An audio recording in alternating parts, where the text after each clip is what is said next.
ಬಿಜೆಪಿಯ ಗೆದ್ದಿರುವಂಥ ಶಾಸಕರು ಬಿಜೆಪಿ ಮನೆ ಒಂದು 66 ಬಾಗಿಲು ಅನ್ನುವಂಥ ಸಿಚುವೇಶನ್ ಅನ್ನ ನಿರ್ಮಾಣ ಮಾಡಿದ್ರೆ ಸೋತಿರೋಂಥ ನಾಯಕರು ಕೂಡ ಬಿಜೆಪಿಯಲ್ಲೇ ಇರ್ತಾರ, ಕೆಲ ನಾಯಕರು ಅಥವಾ ಬಿಟ್ಟು ಹೋಗ್ತಾರ ಅಂತಕ್ಕಂಥ ಪ್ರಶ್ನೆ ಮೂಡುವಂಥ ಬೆಳವಣಿಗೆಗಳಿದು. ಯಾಕಂದ್ರೆ ಬಿಜೆಪಿ ಬಿಟ್ಟು ಕಾಂಗ್ರೆಸ್ ಅನ್ನ ಸೇರ್ತಾರ ಕುಮಾರ್ ಬಂಗಾರಪ್ಪ ಅನ್ನುವಂಥ ಪ್ರಶ್ನೆ ಗಂಭೀರವಾಗಿ ಮತ್ತೆ ದೊಡ್ಡ ಮಟ್ಟದಲ್ಲಿ ಕೇಳಿ ಬರ್ತಾ ಇದೆ.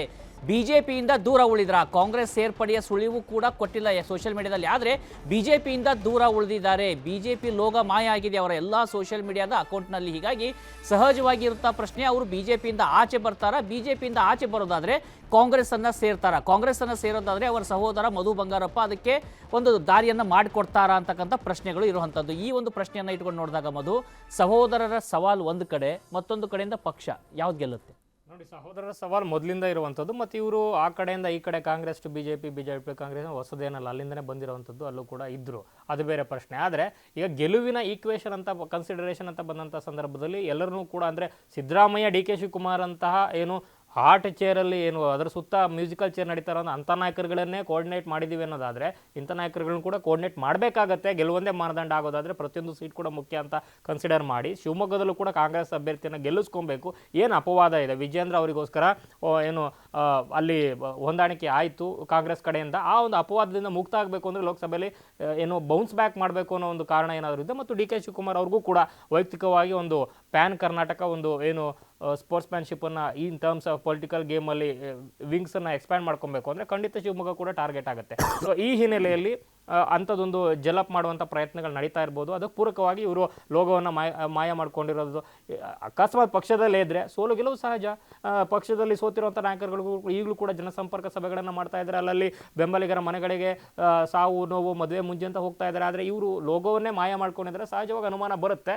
ಆದರೆ ಮಧು ಬಂಗಾರಪ್ಪ ಅವ್ರನ್ನ ಯಾವ ರೀತಿ ಕನ್ವಿನ್ಸ್ ಮಾಡ್ತಾರೆ ಮತ್ತು ಡಿ ಕೆ ಶಿವಕುಮಾರ್ ಈ ಟಾಸ್ಕಲ್ಲಿ ಎಷ್ಟು ಸಕ್ಸಸ್ಫುಲ್ ಆಗ್ತಾರೆ ಅನ್ನೋದು ಕೂಡ ಎಲ್ಲವೂ ಕೂಡ ವಾಟ್ ಇಫ್ ಈ ಜಾಯಿಂಟ್ಸ್ ಅನ್ನುವಂಥ ನಂತರ ಗೊತ್ತಾಗುವಂಥ ವಿಚಾರಗಳು. ನಾವು ಬಿಜೆಪಿಯನ್ನ ರಾಷ್ಟ್ರ ಮಟ್ಟದಲ್ಲಿ ನೋಡಿದಾಗ ಅದಕ್ಕೆ ಇನ್ಫ್ಲೋ ಜಾಸ್ತಿ, ಔಟ್ಫ್ಲೋ ತುಂಬಾ ಕಡಿಮೆ. ಪಟೇಲ್ರೆ, ಸಾಕಷ್ಟು ಜನ ನಾಯಕರು ಬಿಜೆಪಿಗೆ ಬರ್ತಾರೆ, ಆದರೆ ಕರ್ನಾಟಕದಲ್ಲಿ ಮಾತ್ರ ಸಂಪೂರ್ಣ ವಿಭಿನ್ನವಾಗಿರ್ತಕ್ಕಂಥ ಮತ್ತೆ ವಿರುದ್ಧವಾಗಿರ್ತಕ್ಕಂಥ ಘಟನೆಗಳಾಗ್ತಿರೋದು. ಇಲ್ಲಿ ಔಟ್ಫ್ಲೋ ಜಾಸ್ತಿ ಆಗ್ತಾ ಇದೆಯಾ, ಆ ಒಂದು ಅಟ್ರಾಕ್ಷನ್ನ ಕರ್ನಾಟಕದಲ್ಲಿ ಕಳೆದುಕೊಳ್ತಾ ಇದೆಯಾ ತನ್ನ ನಾಯಕರನ್ನ ಹಿಡಿದಿಟ್ಟುವಲ್ಲಿ ಬಿಜೆಪಿ ಅಂತ? ನಿಮಗೆ ಕುಮಾರ್ ಬಂಗಾರಪ್ಪನವರು ಮೂಲತಃ ಅವರು ಕಾಂಗ್ರೆಸ್ಸಿಗರೆ. ಅವರು SM ಕೃಷ್ಣ ಸರ್ಕಾರದಲ್ಲಿ ಸಣ್ಣ ನೀರಾವರಿ ಸಚಿವರಾಗಿದ್ದಂಥವ್ರು. ನಂತರ ಬದಲಾದ ರಾಜಕೀಯ ಪರಿಸ್ಥಿತಿಯಲ್ಲಿ ಅವ್ರ ತಂದೆಯವರು ಎಲ್ಲೆಲ್ಲಿ ರಾಜಕೀಯ ಬದಲಾವಣೆ ಮಾಡ್ಕೊಂಡು ಇವರು ಅವ್ರ ಜೊತೆನೇ ಹೋದಂಥವ್ರು.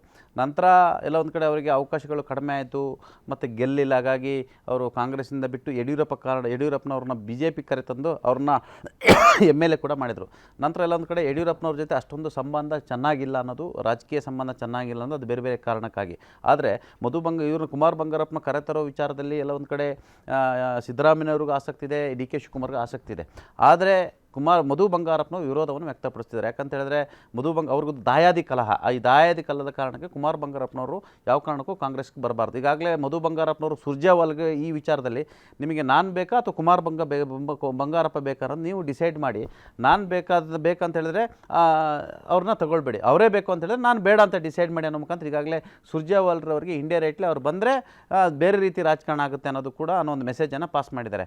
ಸದ್ಯಕ್ಕೆ ಕುಮಾರ್ ಬಂಗಾರಪ್ಪನವರು ಅವರ ಏನು ಸೋಷಿಯಲ್ ಮೀಡಿಯಾ ಫಾರ್ಮ್ಯಾಟ್ಗಳಲ್ಲೆಲ್ಲ ಏನು BJP ಲೋಗ ತೆಗೆದಿದ್ದಾರೆ ಅಂತ ಹೇಳಿದ್ರೆ ಅವರೊಂದಷ್ಟು ಭವಿಷ್ಯ ಅವರು ಬೇರೆ ಬೇರೆ ಚಿಂತನೆಗಳು ಇರೋದು, ಮೋಸ್ಟ್ಲಿ ಕಾಂಗ್ರೆಸ್ಗೆ ಈಗಾಗಲೇ ಪ್ರಯತ್ನಗಳು ಇರ್ತಕ್ಕಂಥ. ಆದರೆ ಅಷ್ಟು ಸುಲಭವಾಗಿ ಕುಮಾರ್ ಬಂಗಾರಪ್ಪನವ್ರನ್ನ ಕಾಂಗ್ರೆಸ್ಸಿಗೆ ಬರೋಕ್ಕೆ ಮಧು ಬಂಗಾರಪ್ಪ ಅಂತೂ ಬಿಡಲ್ಲ. ಒಂದು ವೇಳೆ ಕುಮಾರ್ ಬಂಗಾರಪ್ಪ ಏನಾದರೂ ಕಾಂಗ್ರೆಸ್ಸಿಗೆ ಬಂದರು ಅಂತ ಹೇಳಿದ್ರೆ ಬಹುಶಃ ಮಧು ಬಂಗಾರಪ್ಪನ ಕಾಂಗ್ರೆಸ್ನ ತೊರೆದ್ರೂ ಕೂಡ ಆಶ್ಚರ್ಯ ಪಡಬೇಕಾಗಿಲ್ಲ.